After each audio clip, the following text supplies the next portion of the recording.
తొలి రోజులలో ఒక కేసు వచ్చినా 2 కేసులు వచ్చినా భయపడి వందల మందిని ఛేదించి శోధించి ట్రాక్ చేసి పట్టుకొచ్చుకునేది మనం.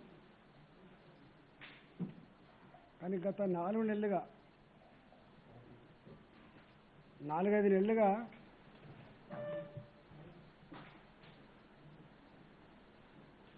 ఈ కేసులు చూసిన తర్వాత ఎంతైతే భయపడ్డామో, ఏ విధంగానైతే ఆనాడు కొన్ని కేసులు వచ్చినా కూడా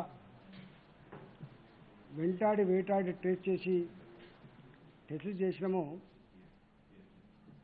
ఇవాళ ఆ పరిస్థితి లేదు. ఇప్పటికే తెలంగాణలో, ఈ దేశంలో స్వైన్ ఫ్లూ లాంటి వైరస్ని, నిమోనియా లాంటి డిసీజ్ని, అనేక రకాల వైరస్ డిసీజ్ని ఎదుర్కొన్న రాష్ట్రం కాబట్టి ఈ వైరస్ విషయంలో కూడా మనకు ఒక అంచనా వచ్చింది. మరీ గంత భయపడాల్సిన అక్కర్లేదని, దీనికి అంటుకోగానే చంపగలిగే శక్తి లేదని మనకు ఆచరణలో ప్రూవ్ అవుతా ఉంది. బాధాకరమైన అంశం ఏంటంటే, ఇంతకంటే భయంకరమైన వైరస్లు ప్రపంచంలో అనేక దేశాల్లో వచ్చినప్పటికీ వాటికి ఇంత ప్రచారం జరగలే. ఈ వైరస్కు మాత్రం ప్రపంచంలో ఉన్న అన్ని దేశాల ప్రజలకి కంటి మీద కునుకు లేకుండా చేయడమే కాకుండా ఒక రకమైనటువంటి మానవ సంబంధాలను కూడా అది ధ్వంసం చేసింది. కానీ ఇదంతా కూడా ఇప్పుడిప్పుడే తెలిసొచ్చి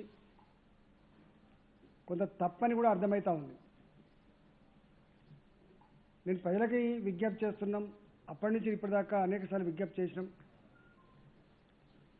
వర్షాకాలం వచ్చింది కాబట్టి అనేక రకాల జబ్బులు వచ్చే ఆస్కారం ఉన్న సమయం కాబట్టి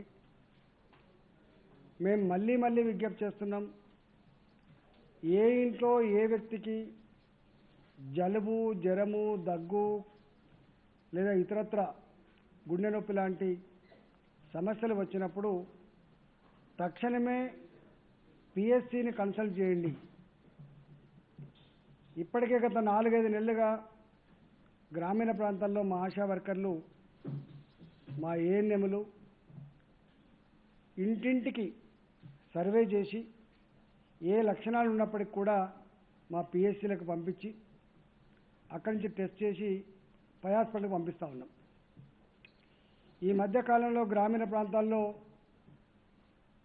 ఆర్ఎంపీ డాక్టర్లుగా ఉన్న వాళ్ళకు కూడా మేము ఇన్స్ట్రక్షన్స్ ఇచ్చినాం. మీ దగ్గరికి ఇలాంటి కోవిడ్ లక్షణాలు కలిగిన పేషెంట్ కనుక వస్తే మీరు ట్రీట్ చేయకండి, మీరు మా పిఎస్సికి పంపించండి అని చెప్పి వాళ్ళు కోవడం జరిగింది.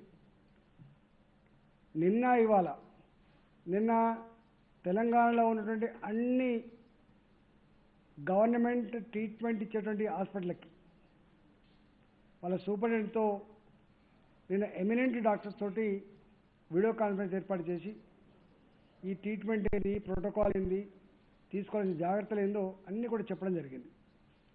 ఇవాళ కూడా అన్ని జిల్లాల డిఎంహెచ్ఓలతో, డిప్యూటీ డిఎంహెచ్ఓలతో, ప్రోగ్రామ్ ఆఫీసర్లతో ఇవాళ కూడా వీడియో కాన్ఫరెన్స్ పెట్టినాం. పెట్టి వాళ్ళకు ఒకటే ఇన్స్ట్రక్షన్ ఇచ్చినాం.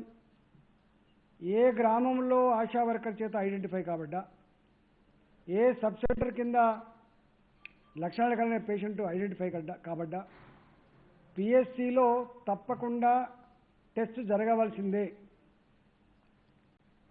టెస్ట్ కనుక జరిగిన తర్వాత పరిస్థితిని బట్టి ఆయన రికమెండ్ చేయాల్సిందే.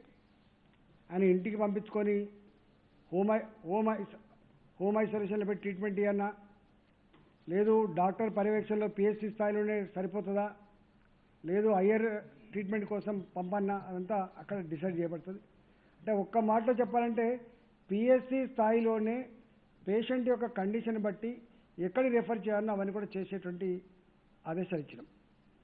రెండవది, పేషెంట్ కనుక పిఎస్సికి వచ్చినా లేదా సిఎస్సికి వచ్చినా, ప్రభుత్వపరమైన హాస్పిటల్కి వచ్చినా, ప్రైవేట్ హాస్పిటల్కి వచ్చినా టెస్ట్ చేయకపోయినప్పటికి కూడా, కోవిడ్ నిర్ధారణ కాకపోయినప్పటికి కూడా తక్షణమే హాస్పిటల్లో జాయిన్ చేసుకొని ముందుగా ఆయనను స్టెబిలైజ్ చేసుకొని ముందుగా ఆయనకి ట్రీట్మెంట్ అందించి ఆ తదుపరి టెస్ట్ చేసుకొని ఒకవేళ కోవిడ్ పాజిటివ్ అయితే కోవిడ్ ట్రీట్మెంట్ని లేదా అదర్ రిలేటెడ్ ఇష్యూస్ ఉంటే, అదర్ హెల్త్ ఇష్యూస్ ఉంటే అదర్ ట్రీట్మెంట్ ఇచ్చే దానికోసం కూడా మేము ఆదేశాలు ఇవ్వడం జరిగింది. ప్రజలను మళ్ళీ మళ్ళీ కోరుతున్నాం, దయచేసి మీరు జ్వరమే కదా, దగ్గే కదా, జలుబే కదా, ఏమైద్దిలే అని చెప్పి మీ ఇళ్లల్లో మీరు కనుక ఉంటే 4 రోజులకో 5 రోజులకో వారం రోజులకో తీవ్రమైనటువంటి శ్వాసకోశమైనటువంటి సమస్య వస్తుంది. చాలా మందిలో మేము చూస్తూ ఉన్నాం, జ్వరాలు వచ్చినా ఇతర సమస్య వచ్చినా ఇళ్లలో ఉండి 5 రోజులకు మాకు శ్వాసార్థలేని చెప్పి మాకు ఫోన్ చేస్తూ ఉన్నారు. ఈ రోగం యొక్క ముఖ్య లక్షణమే నీకు ఊపిరితిత్తులలో గాలి ఆడకుండా చేసి నిన్ను ఉక్కిరి బిక్కిరి చేసి మళ్ళీ చంపుతూ ఉంది. కాబట్టి దయచేసి వెంటనే కనుక మీరు డాక్టర్ దగ్గరికి వస్తే వెంటనే కనుక ట్రీట్మెంట్ అందితే ఎక్కడ కూడా ప్రాణ నష్టం లేదు, ప్రాణ నష్టం లేదు. ఇక్కడ కూడా ట్రీట్మెంట్ కూడా చాలా సింపుల్ ట్రీట్మెంట్. ఇంతకుముందు అనేకసార్లు చెప్పినాం మేము, పిఎస్సి స్థాయిలో కూడా అందుబాటులో ఉన్నాయి ఈ ట్రీట్మెంట్. ఎస్సిక్యూ టాబ్లెట్ కావచ్చు, అజిత్రోమైసిన్ కావచ్చు, లేదా ఇతరత్ర డెక్సామిథాజోన్ కావచ్చు, లేదా ఇతర మాత్రలు కావచ్చు.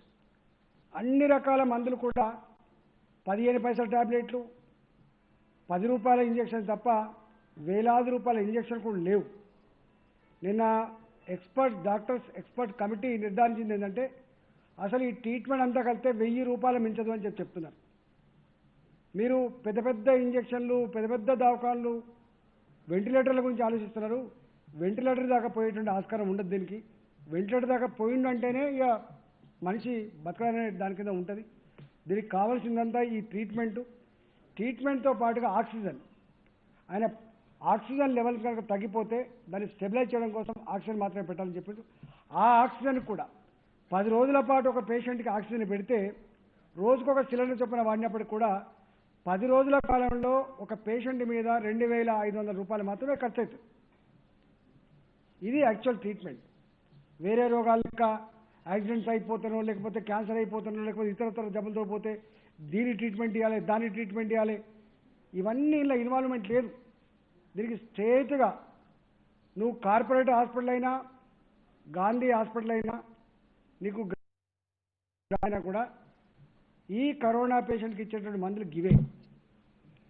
కాకపోతే ముదిరిన తర్వాత కొంచెం ఆక్సిజన్ పెట్టుకొని కొంత కేర్ఫుల్గా చూసుకొని ఈ మధ్య కాలంలో మనం కూడా ఈ రెమిడిసివిర్ లాంటి ఇంజక్షన్లు కానీ, ఫావిఫ్లూ లాంటి టాబ్లెట్ కానీ, అదేవిధంగా రేరుగా ఏదో లాస్ట్ మినిట్లా ఇచ్చేటువంటి తొసిలిజుమాబ్ లాంటిది కానీ, లేదా ఈ మధ్య కాలంలో ప్లాస్మా థెరపీ, ఇవి తప్ప చాలా తప్ప వేరే వాళ్ళకి ఇచ్చేటువంటి ఆస్కారం లేదు.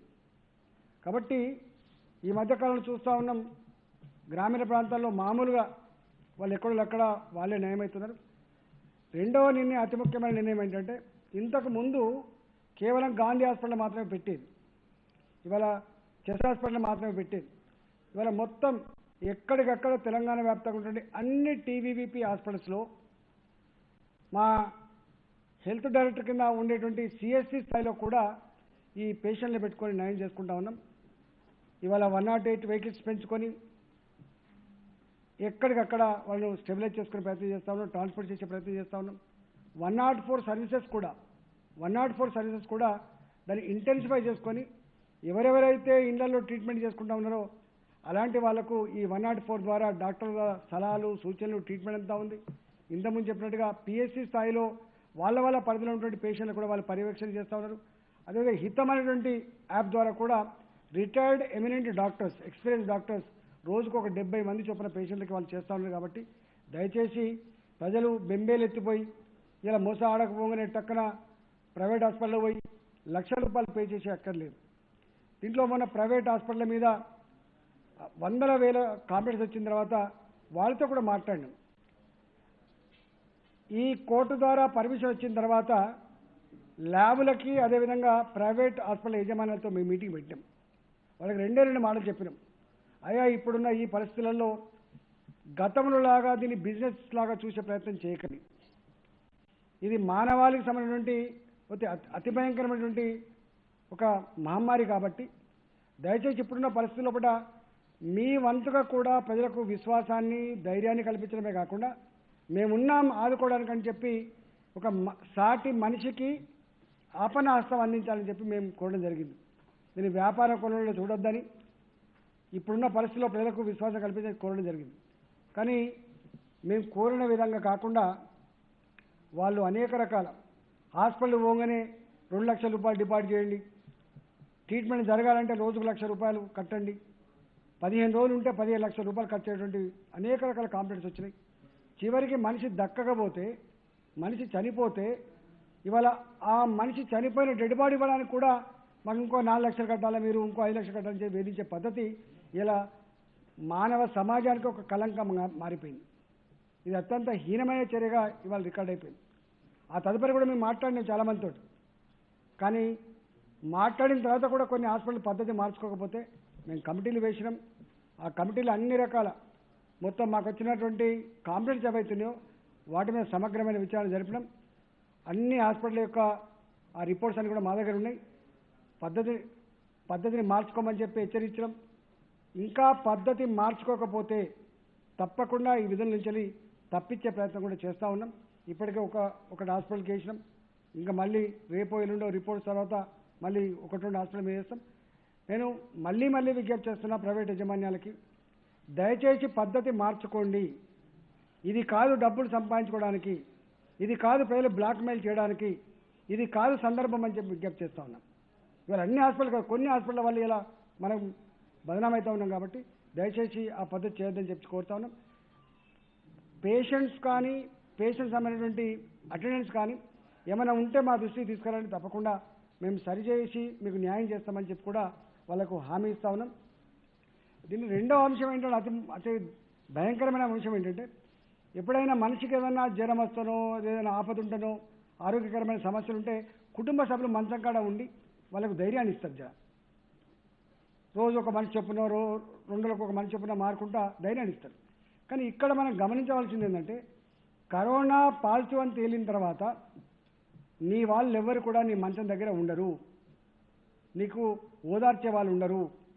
నీ దగ్గర ఉండేది కేవలం డాక్టర్ మాత్రమే, నీ దగ్గర ఉండేది కేవలం నర్సు మాత్రమే, మా ఎంప్లాయీస్ మాత్రమే తప్ప వేరే వాళ్ళు లేరు. దాంతో కూడా భయపడతా ఉన్నారు.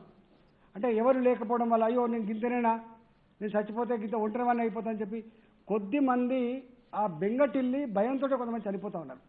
దయచేసి పేషెంట్లకు నేను విజ్ఞప్తి చేస్తున్నా, మీరు ఆక్సిజన్ ఎంత అవసరం ఉందో అంత సప్లై చేస్తూ ఉన్నారు. ఆక్సిజన్ ఎక్కడ కొరత లేదు. ప్రభుత్వ పరంగా ఎన్ని హాస్పిటల్ అయితే గుర్తించి 10,000 బెడ్లకు సరిపడా ఆక్సిజన్ సప్లై చేసామో ఎక్కడ కూడా ఆక్సిజన్కి ఇబ్బంది లేదు. కానీ నీకు ఆక్సిజన్ పెట్టినప్పటికి కూడా నువ్వు రోగం ముదిరిన తర్వాత వచ్చినప్పుడు ఆ లంగ్కి ఆక్సిజన్ తీసుకునే కెపాసిటీ ఉండదు. ఆ తీసుకున్న ఆక్సిజన్ కూడా బాడీకి సప్లై చేసే కెపాసిటీ ఉండక చనిపోతా ఉన్నారు. ఒక మాట చెప్పంటే ఆ లంగ్ ఏదో స్పాంజ్ లాగా ఉండనో అది రాయి గడ్డ కట్టేటువంటి ఆస్కారం ఉంది. కాబట్టి దాని ద్వారానే నీకు ఆక్సిజన్ రాదు తప్ప ఆక్సిజన్ సిలిండర్ నుంచి రాలేదని ఆక్సిజన్ సరఫరా అవుతలే అని చెప్పి ఏది చెప్తారో అది కూడా తప్పు. మా డాక్టర్లంతా కూడా దాన్ని నిర్ధారించారు. ఈ ఆక్సిజన్ పెట్టినప్పటికీ కూడా 1 నిమిషానికి 6 లీటర్ల ఆక్సిజన్, 1 నిమిషానికి 60 లీటర్ల ఆక్సిజన్ కూడా పంపించే కెపాసిటీ ఉంటుంది మన దగ్గర. కానీ 60 లీటర్లు పంపించిన ఆ లంగ్ కనుక కెపాసిటీ లేనప్పుడు అది నిష్ప్రయోజనంగా ఉన్నట్టుగా మా నిపుణులు చెప్తా ఉన్నారు. కాబట్టి దయచేసి తెలంగాణ ప్రభుత్వ పరంగా ఉన్నటువంటి అన్ని హాస్పిటళ్లలో కూడా ఇవాళ మందులకు కొరత లేదు, డాక్టర్లకు కొరత లేదు, ఆక్సిజన్ కొరత లేదు. కాబట్టి మీరు పూర్తి స్థాయిలో దాన్ని వాడుకునే ప్రయత్నం చేయమని చెప్పి కోరుతా ఉన్నా. నేను మళ్ళీ దీంతో పాటుగా కొన్ని పెరిఫెరల్లో ఉన్నటువంటి గవర్నమెంట్ పరమైనటువంటి వైద్య కళాశాలలే కాకుండా కొన్ని పెరిఫెరల్లో ఉన్నటువంటి వైద్య కళాశాలలు ప్రైవేట్లో కూడా మేము ఆల్రెడీ తీసుకొని వాళ్ళ పేషెంట్స్ పెడతా ఉన్నాం. ఇవాళ మెదక్ జిల్లాలో మనకు సిద్దిపేట జిల్లాలో ఒకటి ఉన్నది ఆర్వీఎం, అదేవిధంగా ఎంఎన్ఆర్ హాస్పిటల్ ఉన్నది. ఇక్కడ మమతా హాస్పిటల్ తీసుకున్నాం, మల్లారెడ్డి గారి హాస్పిటల్ తీసుకున్నాం, కామినీని తీసుకుందాం, ఇంకా అవసరం పడి తీసుకుంటాం. బెడ్లకు కొరత లేదు, ఐసీయూలకు కొరత లేదు, అదేవిధంగా వెంటిలేటర్ కూడా కొరత లేదు. నాకు తెలిసి వెంటిలేటర్లు అవసరం పడి చాలా తక్కువ కాబట్టి మీరు ఆ ఫెసిలిటీని వాడుకోమని చెప్పి కోరుతా ఉన్నాం. ఇవాళ కార్పొరేట్ హాస్పిటల్ పోగానే ఏదో అక్కడేదో బతరు, గవర్నమెంట్ హాస్పిటల్ రాగానే చనిపోతారనే మాట వట్టి శుద్ధ తప్పు. ఎక్కడైనా అక్కడ కూడా మనకు ముదిరిన తర్వాత చనిపోతూ ఉన్నారు, ఇక్కడైనా అదే చనిపోతూ ఉన్నారు. ఇంకా బాధాకరమైనది ఏంటంటే కొన్ని సందర్భాల్లో సీరియస్గా ఉన్న పేషెంట్ ఎవరైతే ప్రైవేట్కి పోతూ ఉన్నారో వాళ్ళు తీసుకోవట్లేదు. మీరు గాంధీకి పోండి అని చెప్తా ఉన్నారు. అంటే ఇక ఈయన చనిపోతాడు, ఈయన ఆక్సిజన్ లెవెల్ తగ్గిపోయినాయి, ఈయన బతికట్లేడని కనుక అంటే వాళ్ళు గాంధీ పంపుతారు. కొన్ని సందర్భాల్లో అర్ధాంతరంగా కొన్ని కార్పొరేట్ హాస్పిటల్లో పేషెంట్ని ఇక చనిపోతానని తెలియగానే మా దగ్గర పంపిస్తారు. కొన్ని సందర్భాల్లో డబ్బులు లేకపోతే మీరు డబ్బులు లేవు కాబట్టి మీరు గవర్నమెంట్ హాస్పిటల్ పొమ్మని చెప్పి పంపుతాను. ఎంత బాధాకరమైందంటే మనిషి కదిలితే కూడా చనిపోయేటువంటి ఆస్కారం ఉంటుంది. ఇక్కడ మనిషి ఆక్సిజన్ లెవెల్స్ పడిపోయినప్పుడు మనిషి కొంచెం కదిలితే కూడా చనిపోయేటువంటి ఆస్కారం ఉంటుంది. కాబట్టి అట్లాంటి పని కూడా చేయొద్దని చెప్పి కోరుతా ఉన్నాం. మేము పేషెంట్కి పల్స్ ఆక్సిమీటర్ల ద్వారా మీరు ఎప్పటికప్పుడు మీరు మాటల ద్వారా ఎప్పటికప్పుడు ఆయన ఆక్సిజన్ లెవెల్ కనుక్కొని ఆయన చనిపోయే లెవెల్ ఉన్నప్పుడు గవర్నమెంట్ హాస్పిటల్ పంపించేదని కూడా మేము విజ్ఞప్తి చేస్తాం. అదేవిధంగా చివరగా ప్రజలందరికీ కూడా మళ్ళీ చేసే విజ్ఞప్తి ఏంటంటే ప్రభుత్వ పరంగా ఏ జిల్లాకు ఆ జిల్లా మా మంత్రుల ఆధ్వర్యంలో, మా కలెక్టర్ల ఆధ్వర్యంలో ఇవాళ ట్రీట్మెంటే కాకుండా హోమ్ ఐసోలేషన్ కాకుండా గవర్నమెంట్ ఐసోలేషన్ కేంద్రాలు కూడా కొనసాగుతూ ఉన్నాయి. అక్కడ ఎప్పటికప్పుడు మానిటర్ చేస్తూ ఉన్నాం. హైదరాబాద్ ఎట్లయితే మనకు కొన్ని హాస్పిటల్, ఆయుర్వేద హాస్పిటల్ కావచ్చు, హోమియోపతి హాస్పిటల్ కావచ్చు, నేచర్ క్యూర్ హాస్పిటల్ కావచ్చు, ఎట్లయితే మనం ఐసోలేషన్ కేంద్రాలు పెట్టుకున్నాం, జిల్లాలలో కూడా మా కలెక్టర్లు, డిఎంహెచ్ఓల ఆధ్వర్యంలో ఐసోలేషన్ కేంద్రాలు పెట్టుకొని ఎవరికైతే ఇల్లు లేవో, ఎవరికైతే చిన్న రూములలో 10 మంది ఉన్నారో ఆ కుటుంబ సభ్యులు కూడా ఇన్ఫెక్ట్ అయ్యేటువంటి ఆస్కారం ఉందని చెప్పి మేము భావించుకొని వాళ్ళకు కూడా మేము ఐసోలేషన్ కేంద్రాలు పెట్టి చేసుకుంటా ఉన్నాం. నాకు తెలిసి కొంత కిట్లు గ్రామస్థాయి లెవెల్ వరకు కూడా పోయినాయి కాబట్టి, టెస్టింగ్ కిట్ గ్రామస్థాయి వరకు కూడా పోయినాయి కాబట్టి 10 నిమిషాల్లోనే ఆ టెస్ట్ రిపోర్ట్ వస్తూ ఉంది కాబట్టి ఎక్కడ కూడా ఇబ్బంది లేదు. నేను కొంతమంది ప్రజలు భయపడిపోయి కూడా నాకుందేమో అని చెప్పి సెంటర్లకు వస్తున్నారు. అట్లాంటి పని చేయకండి. ఒకవేళ మీకు నిర్ధారణ పరీక్షలు కావాలంటే ర్యాపిడ్ టెస్ట్ చేయించుకోకండి. ఆర్టీపీసీఆర్ టెస్టులు ఉంటాయి, మీరు స్వాప్ చేయండి. తప్పకుండా 24 గంటల్లో మీకు టెస్ట్ రిపోర్ట్ వచ్చే ఆస్కారం ఉంటుంది. కాబట్టి మీరు కేవలం సిమ్టమ్స్ ఉన్న వాళ్లకు ర్యాపిడ్ టెస్ట్ చేయడం ద్వారా తొందరగా ఐడెంటిఫై, తొందరగా ట్రీట్మెంట్ వచ్చే ఆస్కారం ఉంటుంది, వాళ్ళ లాభం జరిగే ఆస్కారం ఉంటుంది. ఎవరికైతే అసలే లక్షణాలు లేవో వాళ్ళందరూ ఈ ర్యాపిడ్ టెస్ట్ల కోసం వచ్చి నిజమైన పేషెంట్కి అందకుండా చేయొద్దని, మీరు అవసరమైతే ఆర్టీపీసీఆర్ టెస్ట్ చేయించుకోమని చెప్పి కూడా మేము కోరుతా ఉన్నాం. ఇవాళ టెస్టుల విషయంలో దాదాపు ఇప్పటికే 5 లక్షల పైన టెస్టులు జరిగినాయి. ఎన్ని లక్షల టెస్టులైనా చేయండి, తొందరగా ఐడెంటిఫై చేయండి, తొందరగా ట్రీట్మెంట్ ఇవ్వండి, ఒక మనిషిని కూడా పోకుండా కాపాడమని చెప్పి మా ముఖ్యమంత్రి గారు ఆదేశించారు. మాకు అన్ని రకాల డబ్బులు సమకూర్చి అన్ని రకాల నిర్ణయాలు తీసుకునేటువంటి అధికారాన్ని ఇచ్చి మేము ముందుకు పోతా ఉన్నాం. కాబట్టి ప్రజలు అనవసరమైన వార్తల్ని నమ్మకుండా ప్రజలు ప్రభుత్వపరమైన వైద్యాన్ని పూర్తిస్థాయిలో వినియోగించుకోవాలని చెప్పి, బాగుకోవాలని చెప్పి మేము విజ్ఞప్తి చేస్తాం.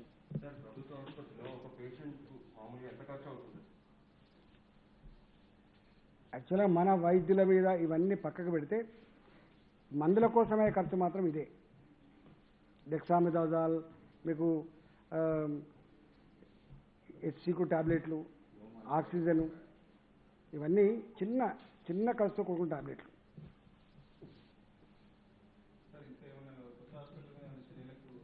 తప్పకుండా ఉంటాయి, తప్పకుండా తీసుకుంటాం.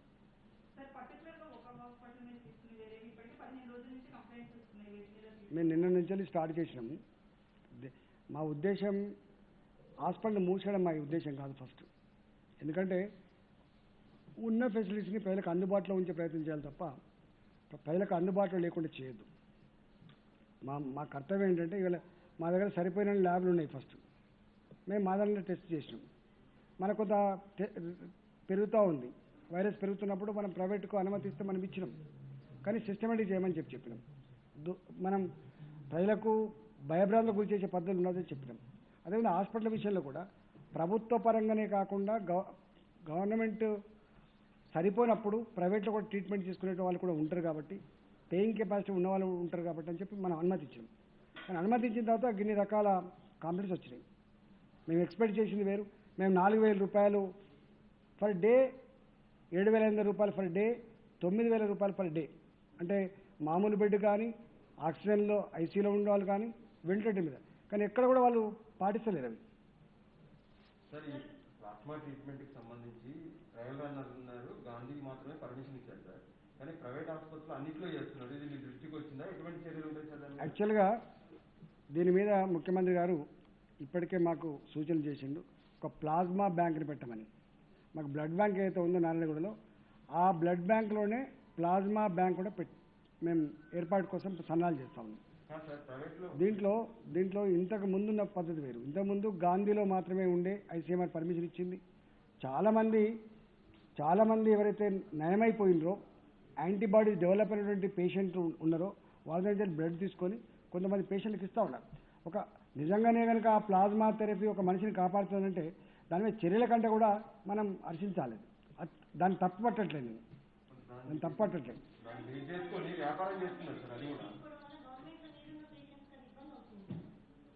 మా దగ్గర కూడా కొంతమందికి మేము గాంధీలో ఇచ్చినాం. మేము ప్లాస్మా థెరపీ గాంధీలో కూడా ఇచ్చినాం. ఇప్పుడు మేము ఈ బ్యాంక్ స్టార్ట్ అయిన తర్వాత తప్పకుండా గవర్నమెంట్ పరంగా ఉన్నటువంటి దాంట్లో కూడా, కానీ అంటే ఇప్పటి వరకు ఉన్నటువంటి అనుభవం ఏంటంటే ఐసీఎంఆర్ గైడ్లైన్స్ కావచ్చు, ప్రపంచవ్యాప్తంగా ఉన్నటువంటి అనుభవం కావచ్చు, ఇప్పుడు ఎమినెంట్ డాక్టర్స్ నిన్న చెప్పినటువంటి అభిప్రాయం కావచ్చు, రెమిడిసివిర్, టొసిలిజుమాబ్ లాంటివి లేదా ఫైవిఫ్లూ లాంటివి ఇస్తే గొప్ప రిజల్ట్స్ వచ్చినట్టుగా ఏం అనుభవం లేదు వాళ్ళు నిన్న మాకు చెప్పినారు. అదేవిధంగా ప్లాస్మా థెరపీలో కూడా అందరి సక్సెస్ అయినటువంటి దానికి అనేక రకాల ఆంక్షలు ఉన్నాయి, అనేక రకాల నిబంధనలు ఉన్నాయి. అవన్నీ అధిగమించి చేసుకోవాల్సి వస్తుంది. 100 మందికి వస్తే 100 మంది అవసరం పడ్డదని చెప్పి దరఖాస్తు పెట్టుకుంటే ఒక్కరికో ఇద్దరికో అది పనికొచ్చే ఆస్కారం ఉంటుంది తప్ప 100 మందికి పనికొచ్చేటువంటి ఆస్కారం కూడా లేదని చెప్తున్నారు. చాలా రేర్గా జరుగుతుంది. లేవు, అట్లా లేదు. ఇప్పుడు అసలు ఎక్కడ అట్లాంటి పరిస్థితి లేదు. అంటే మా దగ్గర లోడే లేదు. ఇక్కడ ఇష్యూ ఏంటంటే మన దగ్గర దాదాపు 6,000 టెస్టులు పర్ డే చేసే కెపాసిటీ ఉంది.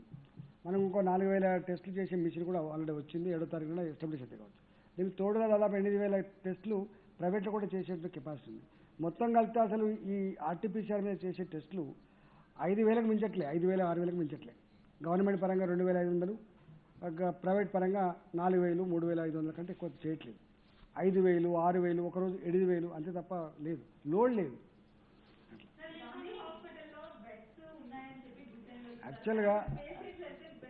యాక్చువల్గా ఏంటంటే ఇక్కడ ఇష్యూ ఏంటంటే మీకు తెలవాల్సిన ఎక్కడ ఉంది, ప్రజలకు కూడా తెలవాల్సిన ఎక్కడ ఉంది. దీంట్లో 2,000 బెడ్లు ఉన్నమాట వాస్తవం. కానీ గాంధీకి వచ్చేటువంటి పేషెంట్లు ఎవరైతే ఉన్నారో సీరియస్ కండిషన్ ఉన్న వాళ్ళే వస్తున్నారు. దాదాపుగా మోడరేట్ సిమ్టమ్స్ ఉన్న వాళ్ళు కానీ మామూలుగా ఉండటం వాళ్ళు ఎవరైతే ఉన్నారో వాళ్ళందరూ కూడా జిల్లా ఆసుపత్రులకు పరిమితమైంది. ఈవెన్ ప్రైవేట్ కూడా పోతలేరు.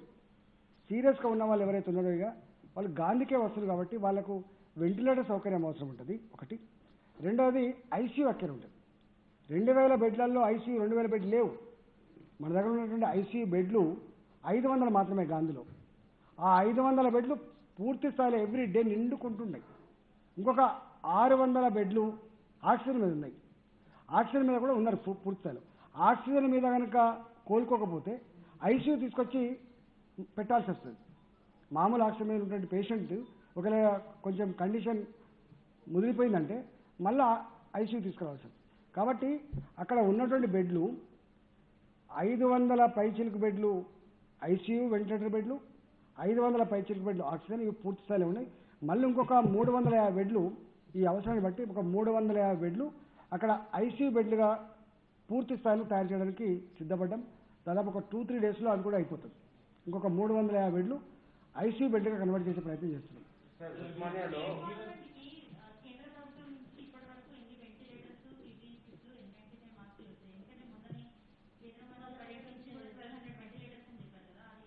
మాకు 1,400 వెంటిలేటర్ల కోసం మేము పెట్టినాం. 1,400 వెంటిలేటర్ పెట్టినాం. నాకు తెలిసి ఒక 700-750 దాకా రావచ్చు. అవి కూడా మిగతా కూడా వస్తాయని ఆశిస్తున్నాం.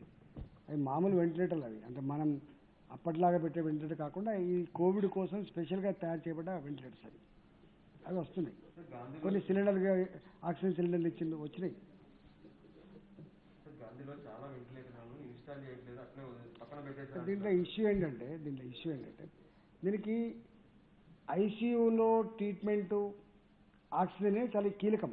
90% పేషెంట్లకు అదే అవసరం ఉంటుంది. రేర్ కేసెస్లో మాత్రమే మనకు వెంటిలేటర్ అవసరం ఉంటుంది. వెంటిలేటర్లు అవసరం కానీ తప్పకుండా పెడుతున్నాం. కానీ ఇక్కడ ఇష్యూ ఏంటంటే మీరు ఇంకోటి కూడా గమనించుకోవాలి. వెంటిలేటర్లు కానీ ఐసీయూ కానీ ఎక్కువ నెంబర్ ఆఫ్ బెడ్స్ పెరిగినప్పుడు ఈ మామూలు స్టాఫ్తో చేయలేము, చాలా ఎక్కువ స్టాఫ్ అవసరం ఉంటుంది. ఐసీయూలలో మామూలు హాస్పిటల్ వేరు. మీరు ఎక్కడ కూడా నువ్వు దేశంలో కానీ ప్రపంచంలో ఎక్కడ కూడా ఒక 10% బెడ్ల కంటే ఐసీయూ వెంటిలేటర్ ఎక్కువ మెయింటైన్ చేయలేరు. కానీ అది గాంధీలో ఇవాళ మనం దాదాపు 50% బెడ్లని ఆక్సిజన్ అండ్ ఐసీయూలో మెయింటైన్ చేస్తున్నాం. గుర్తుపెట్టుకో, 2000 బెడ్లలో 1000 మెయింటైన్ చేస్తున్నాం. అంటే ఇది చాలా రేర్ కేసెస్, ఇది అసాధారణమైన పరిస్థితి కాబట్టి పని చేస్తున్నాం. అయినా ఇంకా ధైర్యం చేసి ఇంకొక 350 బెడ్లు కూడా అక్కడే పెట్టే ప్రయత్నం చేస్తున్నాం. ఇవాళ వరంగల్ ఎస్టాబ్లిష్ చేసే ప్రయత్నం చేస్తున్నాం. వరంగల్లో PMSSY దాన్ని ఒక 2-3 డేస్లో ఓపెన్ చేయబోతున్నాం. ఆల్మోస్ట్ అన్ని దవాఖానాలు కూడా మా మంత్రులు, మా కలెక్టర్లు, మా డిఎంహెచ్ఓలు, మా సూపరింటెండెంట్ అంతా కూడా ఎక్కడికక్కడ స్టెబిలైజ్ చేసుకుంటాం. దాదాపు ఆల్మోస్ట్ అన్ని జిల్లాలలో ఎక్కడి పేషెంట్ అక్కడనే ఉంటున్నాడు, ఇక్కడికి వచ్చే పరిస్థితి లేదు. ఓన్లీ హైదరాబాద్లో ఉన్నటువంటి పేషెంట్ కానీ లేదా కొద్దిమంది సీరియస్ ఉన్న పేషెంట్ను మా వాళ్ళు రికమెండ్ చేసి వస్తుంది తప్ప అదర్వైజ్ ఇక్కడ పేషెంట్ తక్కువ. సార్ కరోనా వస్తే వాళ్ళ లంగ్స్ కెపాసిటీ తగ్గిపోద్ది, ఆక్సిజన్ తీసుకోవాలని చెప్పారు. కానీ ఉస్మానియాలో అసలు వాళ్ళకి పెట్టేటటువంటి దాంట్లో ఆక్సిజన్ రాకనే చాలా మంది చనిపోయారని తెలుస్తుంది సార్. వాళ్ళను అదే సిచ్యువేషన్లో ఉన్న ప్రైవేట్ గొప్పగానే వెంటనే దానికి ఆక్సిజన్ పెడితే రికవర్ అయ్యారు. అట్లా కొన్ని కేసెస్ ఉన్నాయి. అంటే లైన్స్ పెంచుతున్నారు కానీ కెపాసిటీ పెంచట్లేదు అనేది అర్థమవుతుంది సార్. అదంతా తప్పు. దాదాపుగా మేము నిన్నను మొన్న ఇచ్చినట్టున్నా Gandhi hospital, Osmania hospital, chest hospital, Niloufer hospital, తర్వాత మీకు ఇక్కడ మన ప్యూర్ హాస్పిటల్, ఇవన్నిట్లో కూడా లిక్విడ్ ఆక్సిజన్ సిలిండర్లు పెట్టినాం. పెద్దవి బల్క్ లిక్విడ్ ఆక్సిజన్ సిలిండర్లు పెట్టినాం. అన్నీ పెట్టినాం. అంటే పాతనే గాంధీలో పాతనే ఉంది, ఉస్మానియా పాతనే ఉంది. వాటికి అడిషనల్గా యాడ్ చేస్తూ ఉన్నాం. మిగతా వాటికి అన్నిటి కొత్తవి పెట్టాం. అంతకుముందు సిలిండర్ గ్యాస్ సిలిండర్లు ఉండే, ఇప్పుడు వాటిని అన్నిటి రిప్లేస్ చేసి లిక్విడ్ ఆక్సిజన్ దాన్ని పెట్టాం. లిక్విడ్ ఆక్సిజన్ పెడితే ఏంటంటే మీకు 10 days దాకా కూడా ఉడవదనమాట. 10 days ఒకసారి ఉడుతుంది, వచ్చి నింపిపోతా ఉంటాం.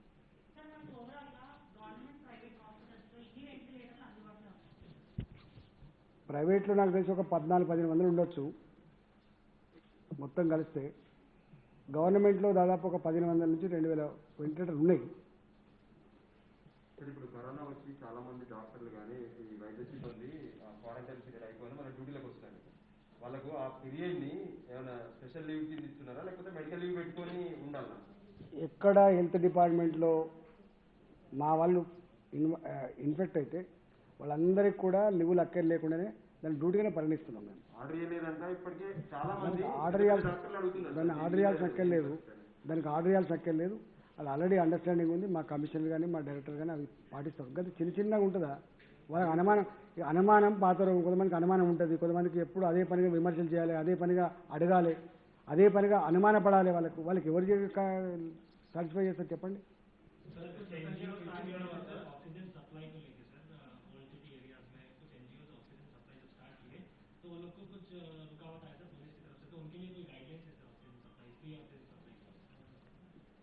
एक्चुअली थोड़ी लोग घर में भी ऑक्सीजन सिलेंडर ला के रख रहे, थोड़ा बस्तियों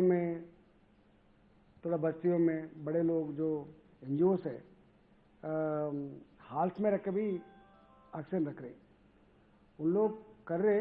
हम सूचना दिए थे, डॉक्टर प्रिस्क्रिप्शन, डॉक्टर सूचना सलाह लेके चलाने के लिए हम बताए थे.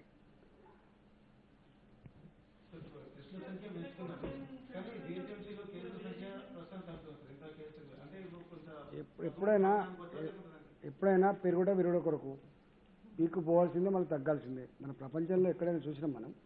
నాకు తెలిసి ఇక్కడ కూడా ఎక్కడైతే బాగా పెరిగిందో అక్కడ తగ్గుముఖం పట్టే ఆస్కారం ఉంది, ఎక్కడైతే తక్కువ ఉన్నాయో అక్కడ పెరిగేటువంటి ఆస్కారం ఉంది. మొన్నటి వరకు మనకు GHMCలోనే 80% పైన ఉండే కేసులు, ఇవాళ జిల్లాలకు పోయింది, తాలూకాలకు పోయింది ఈ లాక్డౌన్ ఎత్తేసిన తర్వాత. కాబట్టి అక్కడ కేసులు పెరుగుతున్నాయి, ఇక్కడ కొంచెం తక్కువైంది.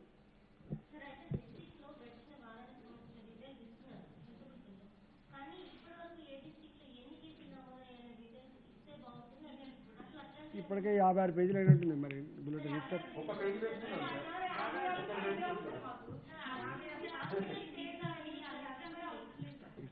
అన్ని ఇస్తాం. సార్ ఇప్పుడు ఏ హాస్పిటల్లో ఎంతమంది చనిపోతున్నారు అనేది ఇప్పుడు చచ్చిపోయేటోళ్ళు అందరూ కూడా గవర్నమెంట్ చచ్చిపోయారని అనుకుంటారు సార్ అందరూ. ప్రైవేట్ వాళ్ళది కూడా స్పెసిఫిక్ ఇవ్వచ్చు కదా సార్. ఎక్కడెక్కడ యాక్చువల్గా చనిపోయింది ఒక గాంధీలో చనిపోతారా?